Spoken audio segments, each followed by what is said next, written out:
Assalamualaikum warahmatullahi wabarakatuh. Bismillahirrahmanirrahim. Alhamdulillahil ahad. Wassalatu wassalam ala man fis sama' ismuhu Ahmad wa fil ardi ismuhu Muhammad wa ala alihi wa sahbihi amma ba'd. Yang saya cintai, yang saya muliakan, para alim ulama, para habaib, para kiai, para asatid, para tokoh masyarakat, para aparat pemerintah, wabil khusus guru kita Al-Habib Zaki Al-Attas. Yang saya cintai, yang saya muliakan, guru kita Al-Ustadz Zulkarnain beserta seluruh para asatid, seluruh para kiai, seluruh para tokoh masyarakat, para sesepuh, para ajengan, wabil khusus ketua panitia beserta seluruh panitia peringatan Maulid Nabi besar Muhammad sallallahu alaihi wasallam, beserta seluruh hadirin hadirat, bapak-bapak, ibu-ibu, pemuda-pemudi umat baginda Nabi besar Muhammad yang selalu dimuliakan oleh Allah Subhanahu wa taala.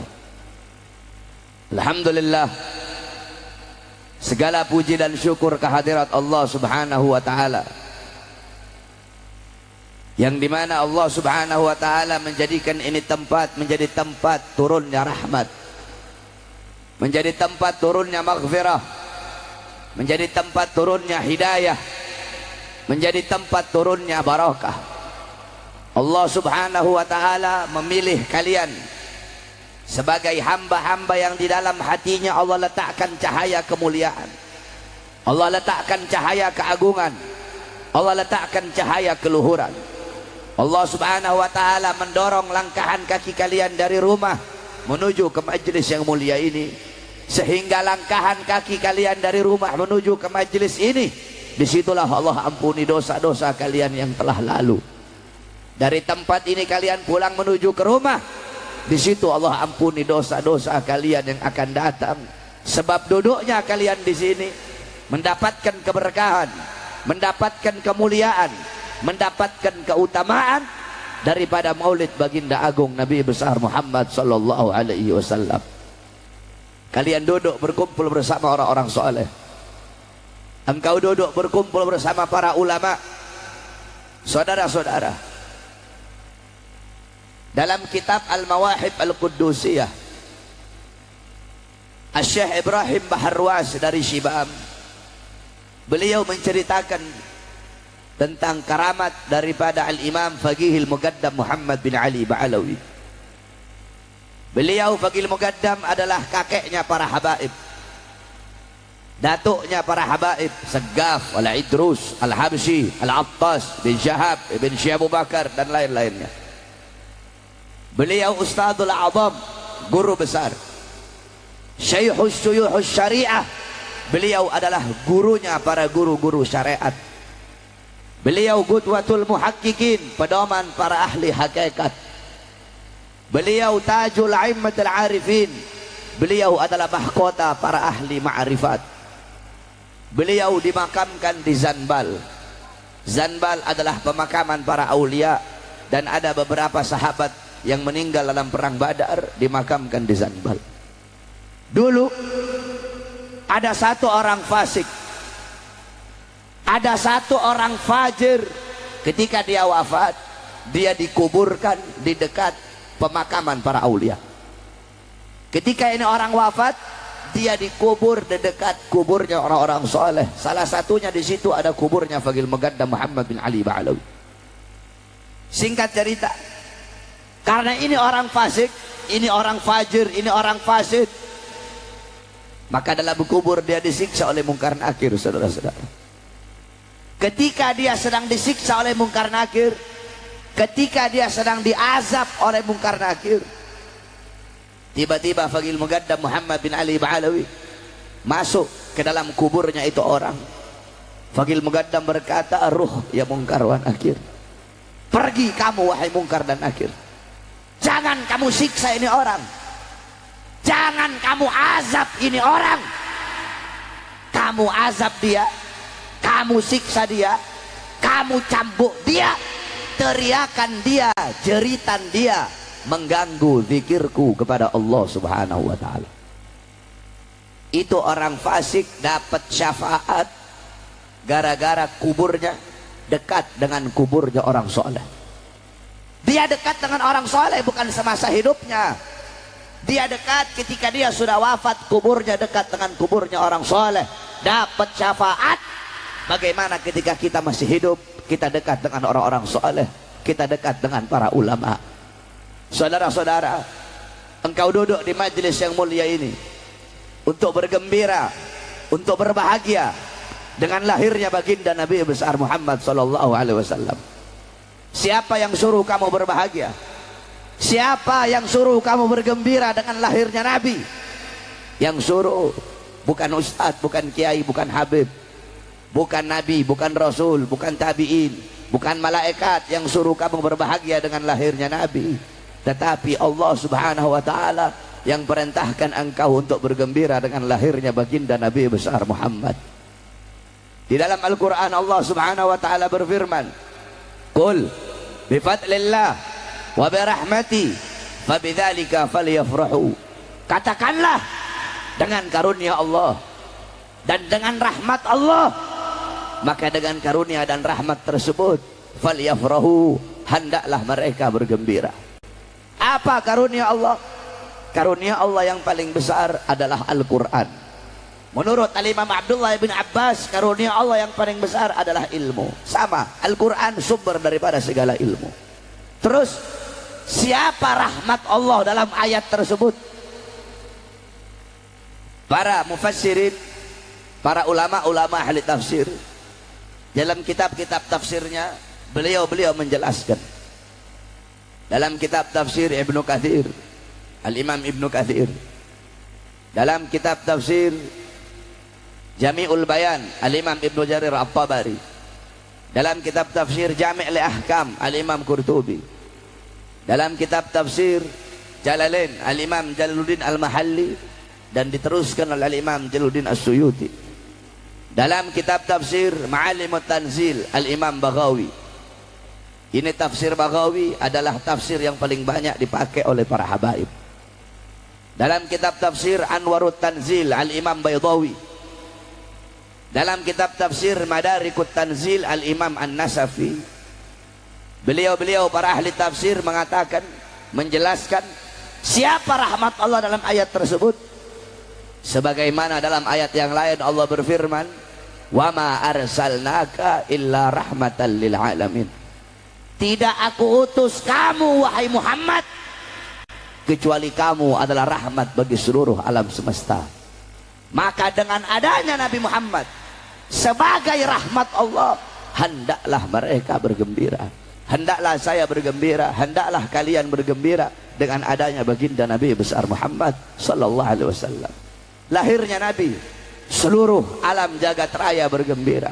Penduduk langit, ghilman, wildan, bidadari, bintang-bintang bulan, seluruhnya bergembira dengan lahirnya Nabi. Penduduk dunia, penduduk bumi, binatang-binatang yang di langit, yang di sungai, yang melata, yang di laut, yang dalam tanah, seluruh binatang bergembira dengan lahirnya Nabi. Tumbuh-tumbuhan, bahkan batu yang tidak bernyawa bergembira dengan lahirnya Nabi Muhammad. Illa iblis, kecuali iblis yang tidak gembira dengan lahirnya Nabi Muhammad. Ketika Nabi lahir, iblis menjerit, iblis teriak sekencang-kencangnya. Iblis tidak rela, iblis tidak ridho dengan lahirnya Nabi. Kenapa? Karena Nabi adalah musuhnya iblis yang paling besar, saudara-saudara. Dalam riwayat Nabi pernah nanya sama iblis, "Wahai iblis, siapa kamu punya musuh yang paling besar?" Apa jawab iblis? "Anta ya Muhammad." Kamu wahai Muhammad, aku punya musuh yang paling besar. Makanya saudara-saudara, ketika Nabi lahir, iblis teriak, tidak rela dan tidak ridho dengan lahirnya Nabi Muhammad. Berarti kalau ada orang-orang yang mengaku sebagai umatnya Nabi, tetapi tidak senang, tidak bahagia, tidak rela, tidak ridho dengan lahirnya Nabi, tidak diragukan, itu orang adalah iblis, saudara-saudara. Anjing yang tidak berakal, anjing yang gak punya otak, bergembira dengan lahirnya Nabi Muhammad. Kalau ada orang-orang yang berakal mengaku sebagai umat Nabi tetapi tidak bahagia, tidak gembira, tidak senang dengan lahirnya Nabi, itu orang lebih anjing dari anjing, saudara-saudara. Batu yang tidak bernyawa bergembira dengan lahirnya Nabi Muhammad. Kalau ada orang-orang yang bernyawa, berakal, mengaku sebagai umat Nabi tetapi tidak senang, tidak gembira, tidak rela, tidak ridho dengan lahirnya Nabi, itu orang hajar fawqal hajar, batu di atas batu, itu orang la yahdiyahumullah. Mereka orang-orang yang tidak mendapatkan petunjuk dari Allah. Humul jahilun, mereka orang-orang yang bodoh. Qabla mauti mautun li ahlih fa ajsaduhum qabla al-kuburi kuburu. Mereka orang-orang yang sebelum kematian datang sesungguhnya mereka telah mati. Sebelum jasadnya dikubur sesungguhnya jasadnya telah terkubur. Kamu kalau ketemu sama orang yang tidak suka dengan maulid, ketemu sama orang yang tidak senang, tidak gembira dengan maulidnya Nabi, takbirkan dia 3 kali sebagai tanda daripada kematiannya, saudara-saudara. Maka beruntung kamu, berbahagia kamu. Allah pilih kamu sebagai hamba-hamba yang bergembira dengan lahirnya Nabi. Al-Imam Busiri dalam qasidah Muhammadiyahnya beliau berkata, Muhammadun syukruhu fardun alal umami. Muhammad bersyukur dengan adanya beliau, wajib bagi setiap umat untuk bersyukur dengan adanya baginda Nabi besar Muhammad. Saudara-saudara sekalian yang dimuliakan oleh Allah Subhanahu wa taala, maka beruntung kamu, berbahagia dengan lahirnya Nabi. Kamu duduk di sini merayakan kelahiran Nabi Muhammad, padahal kamu tidak pernah bertemu dengan Nabi. Kamu tidak pernah berjumpa dengan Nabi. Kamu tidak pernah sholat di belakangnya Nabi. Kamu tidak pernah memandang wajahnya Nabi. Kenapa kamu duduk di sini memuliakan, mengagungkan kelahirannya Nabi? Kalau bukan iman dan cinta kamu kepada Nabi, tidak akan kamu duduk di sini berkumpul memuliakan hari kelahiran Nabi Muhammad. Beruntung kamu menjadi hamba-hamba yang beriman kepada Nabi Muhammad, walaupun tidak pernah berjumpa dengan baginda Nabi besar Muhammad. Nabi Muhammad ketika duduk bersama sahabat, Nabi Muhammad berkata, wahai sahabat, tahukah kalian hamba-hamba yang beriman? Kata sahabat, apakah para malaikat ya Rasulullah? Kata Rasul, bagaimana mungkin malaikat tidak beriman, mereka berada di sisi Allah. Ada lagi yang beriman, apakah Nabi dan Rasul? Bagaimana Nabi dan Rasul tidak beriman, sedangkan Allah kasih wahyu untuk mereka? Ada lagi yang beriman, apakah kami para sahabatmu ya Rasulullah? Bagaimana mungkin kalian tidak beriman, sedangkan aku berada di tengah-tengah kalian? Ada lagi yang beriman, Allah wa Rasuluhu a'lam, Allah dan Rasul yang lebih tahu. Nabi Muhammad menundukkan kepalanya, beliau menangis sampai membasahi lihyah, membasahi jenggotnya Nabi, tangisan beliau. Beliau berkata, golongan yang beriman ini adanya nanti setelah aku. Mereka tidak pernah berjumpa denganku, mereka tidak pernah makan sama-sama dengan aku, tidak pernah sholat di belakang aku, tidak pernah memandang wajahku, tetapi mereka beriman kepada aku. Mereka adalah umatku, kata Nabi. Tuba liman yarani wa amanabi, wa tuba thumma tuba liman lam yarani wa amanabi. Sungguh beruntung, sungguh berbahagia bagi orang-orang yang melihat aku kemudian beriman kepada aku, dan sungguh beruntung, dan sungguh beruntung, dan sungguh beruntung, 3 kali keberuntungan bagi orang-orang yang tidak pernah melihat aku akan tetapi beriman kepada aku. Kalian yang duduk di sini adalah hamba-hamba yang memiliki 3 keberuntungan tersebut. Karena yang mendorong kalian duduk di sini merayakan kelahiran Nabi, iman dan cinta kalian kepada baginda Nabi besar Muhammad sallallahu alaihi wasallam. Kalian duduk di sini diceritakan sejarahnya Nabi Muhammad sallallahu alaihi wasallam dalam hadis riwayat Al-Imam Ad-Dailami dalam kitab Musnadnya Al-Firdaus, qala Rasul zikrul anbiya minal ibadah, zikrus salihin minal kafarah, zikrul maut minas sadaqah, zikrul kubur yuqarribukum minal jannah. Kata Nabi Muhammad, mengingat para nabi, menyebut para nabi, menyebut para rasul, mengingat para nabi, mengingat para rasul, itu adalah ibadah. kamu duduk di sini, diceritakan sejarah Nabi, bagaimana ilmunya Nabi, amalnya Nabi, waraknya Nabi, khaufnya Nabi, khasyahnya Nabi, zuhudnya Nabi, qanaahnya Nabi Muhammad SAW. Maka kamu pulang dari sini, bawa amalnya Nabi Muhammad di rumah tangga kamu, di kehidupan kamu, dalam kepribadian kamu, di masyarakatnya kamu. Jadikan rumah tangga kamu rumah tangga Nabi Muhammad. Jadikan kamu punya kampung-kampung baginda Nabi besar Muhammad SAW. Ikuti para ulama, ikuti para aslafun salih, ikuti orang-orang saleh, ikuti terus para habaib, para kiai, karena beliau-beliau adalah pewaris baginda Nabi besar Muhammad. Nabi tidak mewarisi harta, tidak mewarisi pangkat, jabatan, tahta, kekuasaan, emas, permata. Bukan itu warisannya Nabi. Warisannya Nabi ilmu, amal, akhlak, wara, khauf, ikhlas, sabar, taqwa, istiqamah, zuhud, ibadah, qanaah, khasyah, syauq, raja' dan lain-lainnya, yang dimana itu dibawa oleh para ulama. Maka jangan kamu jauh dari ulama, jangan kamu jauh dari orang-orang soleh. Ikuti mereka, cintai mereka, agungkan mereka. Akrimul ulama fa innahum indallahil qurama. Muliakan para ulama, agungkan para ulama, karena beliau-beliau golongan yang mulia, golongan yang agung di sisi Allah Subhanahu wa taala. Alaikum bimujalasatil ulama, hendaklah kalian selalu duduk dengan para ulama, duduk dengan orang-orang soleh. Saudara-saudara, siapa para ulama? Siapa orang-orang soleh? Al-Imam Al-Habib Abdullah ibn Halwal Haddad, beliau mengatakan, hum ibadun kiramun atharallah rabbahum fa'atharahum. Mereka orang-orang soleh, mereka adalah hamba-hamba yang mulia, hamba-hamba yang agung, hamba-hamba yang dimuliakan oleh Allah Subhanahu wa taala. Mereka hamba-hamba yang dalam hatinya penuh dengan kecintaan kepada Allah, penuh dengan rasa takut kepada Allah. Hati mereka bersih dari dunia, bersih dari harta, bersih dari pangkat, bersih dari jabatan. Mereka hamba-hamba yang mengutamakan Allah di atas segala-galanya, dan Allah mengutamakan mereka di atas segala-galanya. Mereka hamba-hamba yang mengedepankan Allah di atas segala-galanya, dan Allah mengedepankan mereka di atas segala-galanya. Bihim yadfa'ullahul balaya wa yakshifur razaya wa yusdikul khairin wa ni'matin. Dengan sebab keberadaan mereka, dengan sebab adanya para ulama di tengah-tengah kalian, Allah angkat bala, Allah angkat musibah, Allah angkat azab, Allah angkat bencana, Allah kasih kamu kenikmatan, Allah kasih kamu kebahagiaan, Allah kasih kamu nikmat, Allah kasih kamu rezeki, Allah kasih kamu anugerah, Allah kasih kamu segala macam kebaikan dengan sebab keberadaan beliau-beliau di tengah-tengah kalian. Walaulahumu bainal anami laduk dikat jibalun wa ardun lirtikabil khati'ati. Kalau bukan karena keberadaan orang-orang soleh, kalau bukan karena keberadaan para ulama di tengah-tengah kalian, sudah Allah hancurkan itu gunung, Allah terbangkan itu gunung, Allah runtuhkan langit. Ini bumi sudah muak, bumi muak diinjak sama orang-orang kayak kita, saudara-saudara. Kalau bukan karena keberadaan beliau-beliau, Allah hancurkan ini bumi, Allah terbangkan gunung, Allah runtuhkan langit.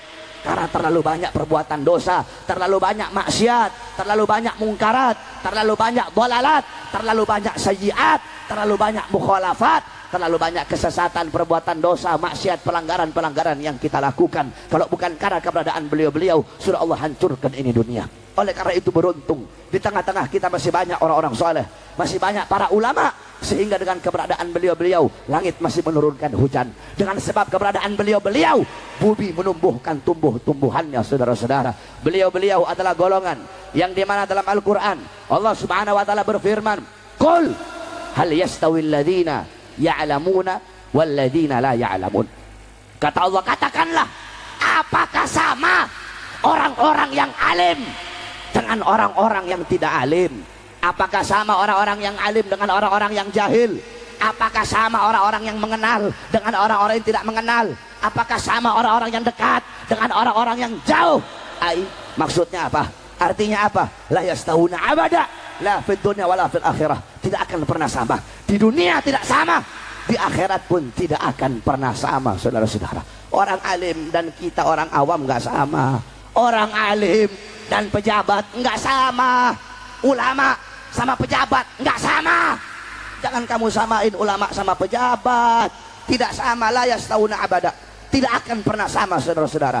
Kedudukan para ulama, kemuliaan para ulama, keagungan beliau-beliau jauh lebih tinggi di sisi Allah Subhanahu wa taala.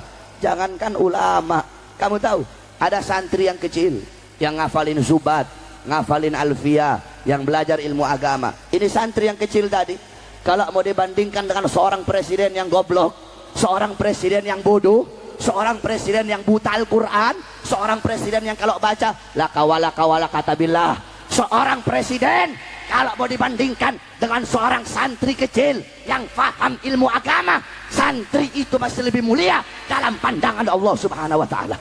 Tidak akan pernah sama. La yastawuna abada. Tidak akan pernah sama. Di dunia tidak sama, di akhirat pun tidak sama, saudara-saudara. Oleh karena itu ikuti beliau-beliau, muliakan beliau-beliau, agungkan beliau-beliau. Jangan kamu jauh dari mereka-mereka. Al-Habib Ali bin Muhammad Al-Habsyi beliau berkata, fasa' fima sa'au washrab ma'al gaub mahum ala yahbuk rabbak mithla ma qad habahum. Ikuti beliau-beliau para as-salafun salih. Ikuti ilmu mereka, amalan mereka, ambil amalan-amalan mereka. Kamu ambil amalan mereka, ambil ikuti amalan para salaf. Walaupun saya dan kalian kita tidak bisa mengikuti sepenuhnya amalan para salaf, kita nggak bisa ikut sepenuhnya. Bagaimana mungkin kamu bisa mengikuti amalan-amalan beliau secara keseluruhan? Al-Imam Muqaddam Tsani Habib Abdurrahman Segaf di umur 7 tahun mengkhatamkan Al-Quran dalam 1 rakaat salatnya. Bisa kamu ikuti? Beliau la yanama la lailan wala naharan 33 sanatan, 33 tahun Habib Abdurrahman Segaf nggak tidur. Ditanya, Habib, kenapa kok Habib 33 tahun nggak tidur? Jawab beliau, bagaimana saya bisa tidur? Melihat ke kanan surga, melihat ke kiri neraka, dalam riwayat melihat ke atas arsy-Nya Allah Subhanahu wa taala. Itu amalan beliau-beliau. Al-Habib Muhammad ibn Ali Maula Aidid bainal maghrib wal isya yaqra 3000 marrah min suratil al-ikhlas. Habib Muhammad bin Ali Maula Aidid antara waktu maghrib dan isya beliau habiskan membaca surat Al-Ikhlas 3000 kali. Al-Habib Abdullah bin Husain bin Tahir setiap hari ya Allah 25.000 kali. La ilaha illallah 25.000 kali. Salawat kepada Nabi 25.000 kali. Bisa kamu ikuti amalan-amalan beliau. Al-Habib Abu Bakar Ibn Abdullah Al-Attas 1 kali duduk baca Yasin 90.000 kali. Al-Habib Umar Ibn Zain bin Smith 16 tahun tidak pernah menempatkan punggungnya di satu benda apapun. Al-Habib Ahmad Al-Muhdar beliau menggali kubur, masuk di kuburnya, mengkhatamkan Al-Quran 8.000 kali khatam sampai beliau meninggal dunia. Al-Habib Abdullah Ibn Alwi Al-Haddad Sahibur Ratib di umur 3 tahun kena penyakit cacar menyebabkan mata beliau buta, tetapi butanya beliau tidak menghalangi beliau untuk menuntut ilmunya Allah, karena beliau tahu laisal mar'u yuladu aliman, tidak ada seseorang yang dilahirkan dalam keadaan alim. Walaupun dalam keadaan buta kedua matanya, tetap beliau belajar, tetap beliau menuntut ilmu, tetap beliau belajar Quran, menghafal Quran sampai di umur 7 tahun beliau hafal Quran. Di umur 7 tahun, di umur 9 tahun beliau menghafal kutubus sittah, Bukhari, Muslim, Sunan Abi Daud, Tirmidzi, Ibnu Majah, Nasai. Kutubus sittah beliau hafal, kitab hadis 6. Kamu juga hafal kutubus sittah. Iqra 1, Iqra 2, Iqra 3, Iqra 4, Iqra 5, Iqra 6 kamu hafal. Itu beliau-beliau orang-orang saleh, saudara-saudara. Di umur 11 tahun beliau menghafal kitab-kitab Imam Ghazali, Ihya Ulumuddin, Minhajul Abidin, Miyarul Ilim, Bidayatul Hidayah dan lain-lainnya. Itu mereka orang-orang saleh, para salaf. Kita nggak bisa ikuti amalan beliau gaddaman ala gaddamin, selangkah demi selangkah, setapak demi setapak. Kamu ikuti amalan mereka. Dengan kamu mengikuti mereka, maka Allah akan memberikan kepada kamu apa-apa yang Allah berikan kepada mereka. Mereka Allah kasih anugerah, kamu Allah kasih anugerah. Mereka Allah kasih rahmat, kamu ikut mereka, kamu Allah kasih rahmat. Mereka Allah kasih laduni, kamu ikut mereka, kamu Allah kasih ilmu laduni. Mereka Allah kasih ilmu wahbi, kamu ikut mereka, kamu Allah kasih ilmu wahbi. Ikuti mereka, jangan jauh dari mereka. Qala Rasul sallallahu alaihi wasallam, Nabi Muhammad sallallahu alaihi wasallam bersabda, kun aliman, jadilah kalian orang-orang alim, jadilah kalian orang-orang yang mengerti ilmu agama. Beb, saya nggak bisa jadi orang alim, beb. Kun muta'alliman, kalau kamu nggak bisa jadi orang alim, kun muta'alliman, jadilah kamu orang yang menuntut ilmu agama. Jadilah kamu orang yang ngaji, jadilah kamu santri, jadilah kamu orang yang sering duduk di majelis-majelis ilmu, duduk di majelis zikir, duduk di majelis salawat, duduk di madrasah-madrasah, duduk di pondok-pondok pesantren, duduk di masjid-masjid untuk menuntut ilmunya Allah Subhanahu wa taala. Beb, saya nggak punya waktu jadi santri, saya nggak punya waktu untuk hadir majelis. Kun mustami'an, jadilah kalian pendengar, pendengar ilmu ulama, pendengar nasihat ulama, pendengar mutiara-mutiara hikmah yang keluar dari mulutnya ulama. Beb, Saya nggak punya waktu, Beb. Saya kerja terus, Beb. Nggak punya waktu jadi pendengar.